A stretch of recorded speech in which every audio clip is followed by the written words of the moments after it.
আসসালামু আলাইকুম প্রিয় ভাই ও বোনেরা, আপনি কি কখনো ভেবেছেন মানুষ সত্য জানার পরও কেন অস্বীকার করে?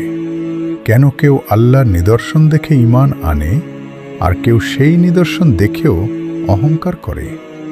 আর সবচেয়ে বড় প্রশ্ন, যে কোরআন আজ আমাদের হাতে আছে, এটি কি সত্যি আল্লাহর পক্ষ থেকে সংরক্ষিত? আজ আমরা জানব সূরা আল হিজরের গভীর বার্তা।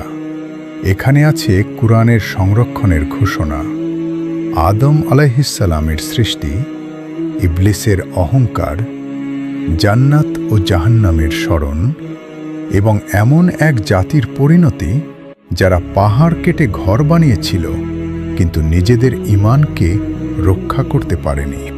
আপনাদের সবাইকে স্বাগতম আমাদের ইসলামিক চ্যানেল শেষ ঠিকানাতে। আজকের আলোচনার বিষয় সূরা আল হিজর। প্রিয় ভাই ও বোনেরা, সূরা আল হিজর হল কোরআনের 15 নম্বর সূরা। এতে রয়েছে 99টি আয়াত। এটি একটি মাক্কি সূরা, অর্থাৎ এই সূরাটি এমন সময় নাজিল হয়েছিল যখন মক্কার মানুষ রাসূলুল্লাহ সাল্লাল্লাহু আলাইহি ওয়াসাল্লামকে অস্বীকার করছিল, তাকে কষ্ট দিচ্ছিল আর সত্যকে মিথ্যা বলে উড়িয়ে দিচ্ছিল। কিন্তু ঠিক সেই কঠিন সময়েই আল্লাহ তাআলা এমন কিছু আয়াত নাজিল করলেন যা রাসূলুল্লাহ সাল্লাল্লাহু আলাইহি ওয়াসাল্লামের হৃদয়কে শক্ত করল আর মুমিনদের দিলকে সাহস দিল। এই সূরার শুরুতেই আল্লাহ কোরআনের মর্যাদা তুলে ধরেন। আল্লাহ বলেন, এগুলো হলো কিতাবের আয়াত, একটি সুস্পষ্ট কোরআনের আয়াত।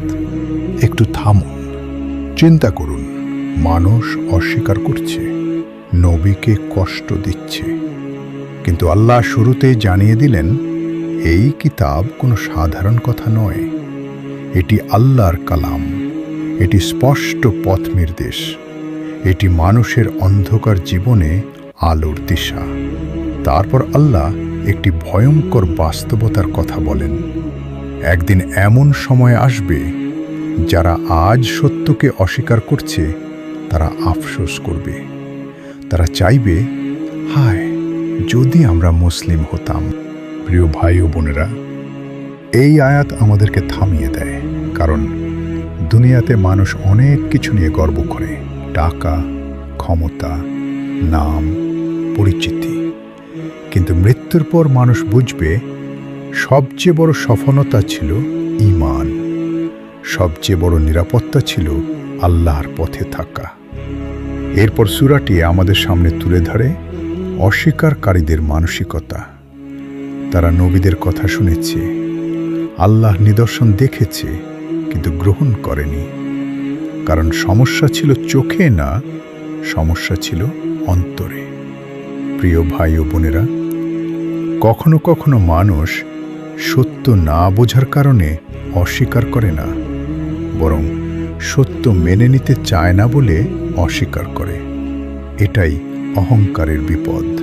এরপর আসে সূরা আল হিজরের সবচেয়ে পাওয়ারফুল ঘোষণা। আল্লাহ বলেন, নিশ্চয়ই আমি এই স্মরণ অর্থাৎ কোরআন নাজিল করেছি, আর আমি এর সংরক্ষণকারী। একটু থামুন, চিন্তা করুন। 1400 বছরেরও বেশি সময় পার হয়ে গেছে। রাজ্য বদলেছে, ভাষা বদলেছে, সভ্যতা বদলেছে, মানুষের চিন্তা বদলেছে, কিন্তু কোরআন আজও সংরক্ষিত। যে কোরআন রাসূলুল্লাহ সাল্লাল্লাহু আলাইহি ওয়াসাল্লামের উপর নাজিল হয়েছিল, সেই কোরআন আজও পৃথিবীর কোটি কোটি মানুষের বুকে মুখস্থ। এটি শুধু একটি বই নয়, এটি আল্লাহর পক্ষ থেকে প্রিজার্ভড গাইডেন্স।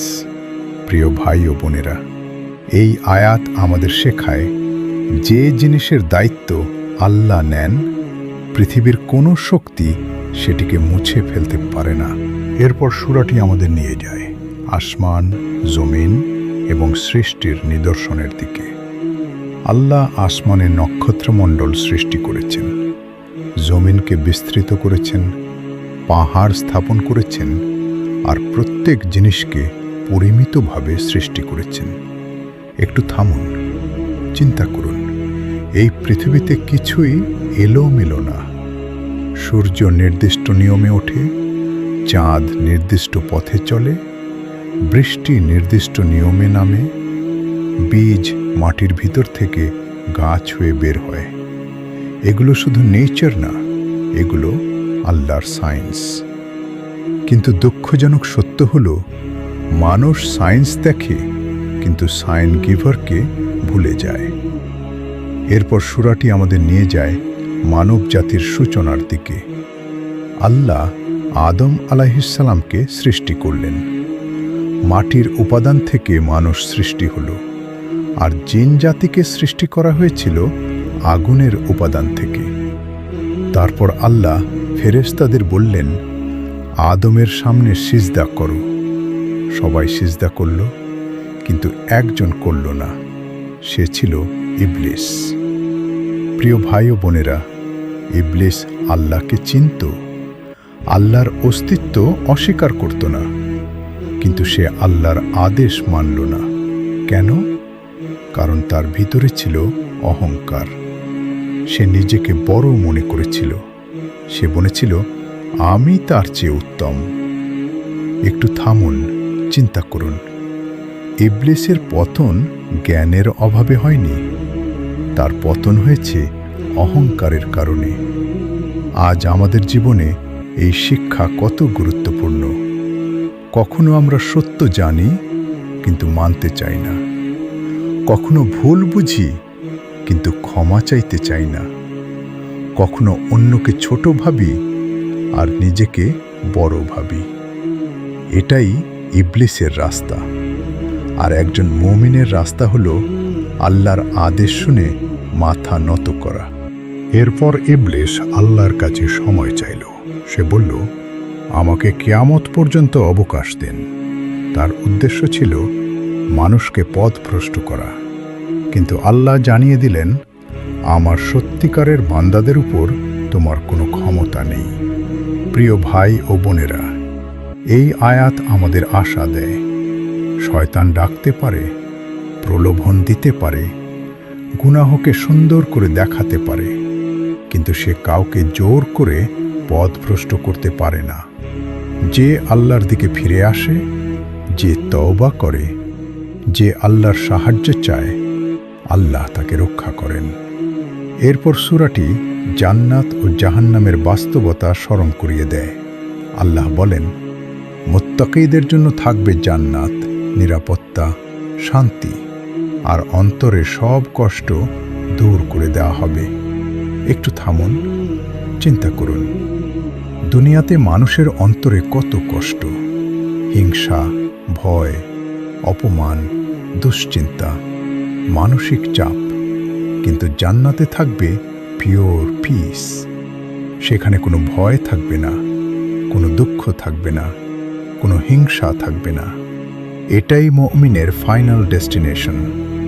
কিন্তু এর বিপরীতে যারা আল্লাহকে অস্বীকার করে, অহংকার করে, গুনাহের পথে ডুবে যায়, তাদের জন্য রয়েছে কঠিন পরিণতি।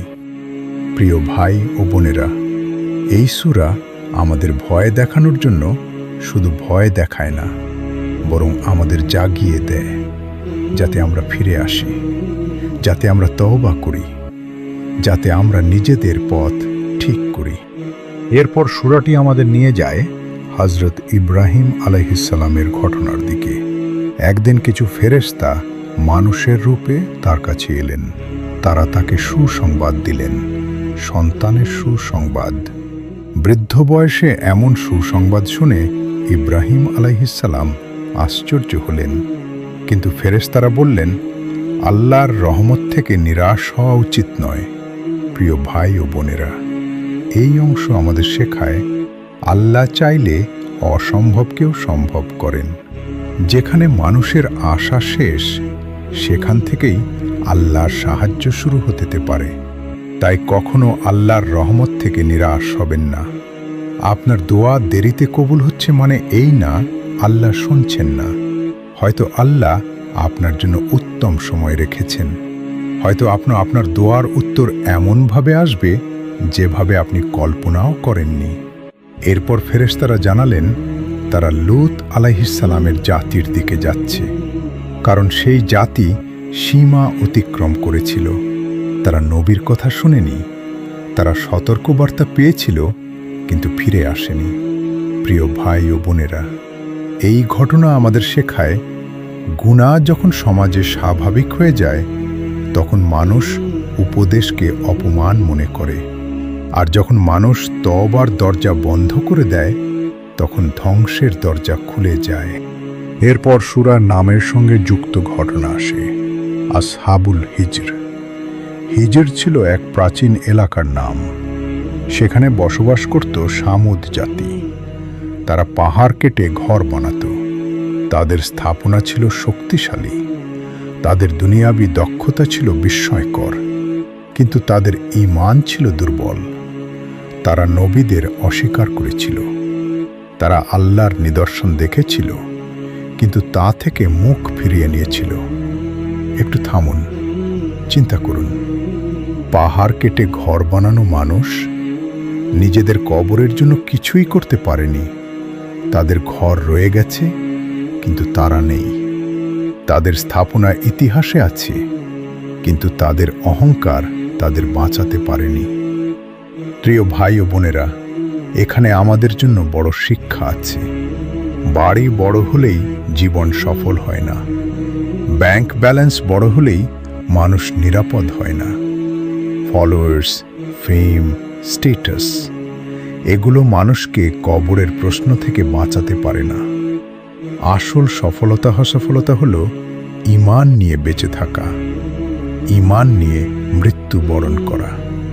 এরপর আল্লাহ রাসূলুল্লাহ সাল্লাল্লাহু আলাইহি ওয়াসাল্লামকে সান্ত্বনা দেন, কারণ মক্কার মানুষ তাকে কষ্ট দিচ্ছিল। তারা তার কথা নিয়ে হাসাহাসি করত। তারা সত্যকে অস্বীকার করত। তখন আল্লাহ বলেন, আপনি সুন্দরভাবে ক্ষমা করুন। একটু থামুন, চিন্তা করুন। যেখানে মানুষ অপমান করছে, সেখানে আল্লাহ বলছেন, সুন্দরভাবে ক্ষমা করুন। এটাই নবীর চরিত্র, এটাই ইসলামের সৌন্দর্য। ক্ষমা দুর্বলতা না, ক্ষমা হলো শক্তি। যে নিজের রাগকে নিয়ন্ত্রণ করতে পারে, সেই সত্যিকারের শক্তিশালী। এরপর আল্লাহ রাসূলুল্লাহ সাল্লাল্লাহু আলাইহি সাল্লামকে বলেন, আপনি আপনার চোখ প্রসারিত করবেন না সেই দুনিয়াবী জিনিসের দিকে যা আমি অন্যদের দিয়েছি। প্রিয় ভাই ও বোনেরা, এই আয়াত আমাদের যুগের জন্য খুবই গুরুত্বপূর্ণ। আজ আমরা সোশ্যাল মিডিয়া খুললেই দেখি কারো বাড়ি, কারো গাড়ি, কারো সাকসেস, কারো লাইফস্টাইল। তারপর নিজের জীবনকে ছোট মনে হয়, নিজের নেয়ামতকে ভুলে যাই। কিন্তু আল্লাহ শেখাচ্ছেন, অন্যের দুনিয়া দেখে নিজের অন্তরকে অশান্ত করো না। কারণ দুনিয়ার সব কিছু পরীক্ষা। কাউকে দিয়ে পরীক্ষা করা হয়, কাউকে না দিয়ে পরীক্ষা করা হয়। তাই মুমিনের চোখ থাকবে কোরআনের দিকে, আল্লাহর রহমতের দিকে, আখিরাতের সফলতার দিকে। এরপর আল্লাহ বলেন, যা আদেশ করা হয়েছে তা স্পষ্টভাবে জানিয়ে দিন। প্রিয় ভাই ও বোনেরা, সত্যকে লুকিয়ে রাখার জন্য ইসলাম আসেনি। সত্যকে সুন্দরভাবে জ্ঞান দিয়ে, ধৈর্য দিয়ে পৌঁছে দেওয়ার জন্য ইসলাম এসেছে। একজন মুসলিমের দায়িত্ব হল নিজে হেদায়েতের পথে থাকা আর মানুষের কাছে সত্যের বার্তা পৌঁছে দেওয়া। কিন্তু অহংকার নিয়ে না, রাগ নিয়ে না, মানুষকে ছোট করে না, বরং দয়া, হিকমা আর সুন্দর চরিত্র দিয়ে। এরপর সূরার শেষ অংশে আল্লাহ রাসূলুল্লাহ সাল্লাল্লাহু আলাইহি ওয়াসাল্লামের অন্তরের কষ্টের কথা উল্লেখ করেন। আল্লাহ জানেন মানুষের অস্বীকারে তার বুক সংকুচিত হয়। তখন আল্লাহ সমাধান দেন। কি সমাধান? আল্লাহর তাসবিহ করুন, সিজদাকারীদের অন্তর্ভুক্ত হন, আর আপনার রবের ইবাদত করুন যতক্ষণ না নিশ্চিত বিষয় এসে যায়। তাফসীরকারকগণ বলেন, এখানে নিশ্চিত বিষয় বলতে মৃত্যু বোঝানো হয়েছে। প্রিয় ভাই ও বোনেরা, এটাই সূরা আল হিজরের ফাইনাল মেসেজ। যতদিন জীবন আছে ইবাদত চলবে। যতদিন শ্বাস আছে আল্লাহর দিকে ফিরে আসার সুযোগ আছে। যতদিন চোখ খুলছে তওবার দরজা খোলা আছে। কিন্তু মৃত্যু এসে গেলে পরীক্ষার সময় শেষ। তখন আর ফিরে আসার সুযোগ থাকবে না। এই সূরা থেকে আমরা কয়েকটি গুরুত্বপূর্ণ শিক্ষা পাই। প্রথম শিক্ষা, কোরআন আল্লাহর পক্ষ থেকে সংরক্ষিত সত্য। দ্বিতীয় শিক্ষা, অহংকার মানুষকে ইবলিসের পথে নিয়ে যায়। তৃতীয় শিক্ষা, শয়তান প্রলোভন দিতে পারে কিন্তু মুমিনকে জোর করে পথভ্রষ্ট করতে পারে না। চতুর্থ শিক্ষা, আল্লাহর রহমত থেকে কখনো নিরাশ হওয়া যাবে না। পঞ্চম শিক্ষা, দুনিয়ার চাকচিক্য দেখে নিজের অন্তরকে নষ্ট করা যাবে না। ষষ্ঠ শিক্ষা, সত্যের পথে থাকতে হলে ধৈর্য, ক্ষমা এবং ইবাদত দরকার। প্রিয় ভাই ও বোনেরা, একটু নিজের দিকে তাকান। আমরা কি কোরআনকে শুধু ঘরের তাকের বই বানিয়ে রেখেছি, নাকি জীবনের পথ নির্দেশ বানিয়েছি? আমাদের ভিতরে কি বিনয় আছে, নাকি ইবলিসের মতো অহংকার লুকিয়ে আছে? আমরা কি অন্যের দুনিয়া দেখে হতাশ হচ্ছি, নাকি আল্লাহর দেওয়া নেয়ামতের জন্য কৃতজ্ঞ হচ্ছি? সূরা আল হিজর আমাদের শেখায়, দুনিয়ার শক্তি, স্থাপনা, সম্পদ কোনোটাই স্থায়ী নয়। স্থায়ী হলো ঈমান, স্থায়ী হলো কোরআনের আলো, স্থায়ী হলো সেই আমল যা আল্লাহর জন্য করা হয়। তাই আসুন আমরা কোরআনের দিকে ফিরে আসি, অহংকার ছেড়ে বিনয়ী হই, শয়তানের পথ ছেড়ে আল্লাহর পথে চলি, আর মৃত্যু আসার আগে নিজেদের জীবনকে ঠিক করে নেই। আল্লাহ তাআলা আমাদের সবাইকে সূরা আল হিজরের প্রকৃত শিক্ষা বোঝার তৌফিক দান করুন। আমাদের অন্তর থেকে অহংকার দূর করুন। আমাদেরকে কোরআনের আলোয় জীবন গড়ার তৌফিক দিন, আর মৃত্যু পর্যন্ত আমাদেরকে তার ইবাদতের উপর অটল রাখুন। আমিন। আপনাদের যদি এই আলোচনা উপকারী মনে হয়, তাহলে আমাদের ইসলামিক চ্যানেল শেষ ঠিকানা সাবস্ক্রাইব করে আমাদের সাথেই থাকুন। ভিডিওটি শেয়ার করুন যাতে সূরা আল হিজরের এই গুরুত্বপূর্ণ বার্তা আরও মানুষের কাছে পৌঁছে যায়। আসসালামু আলাইকুম ওয়া রাহমাতুল্লাহ।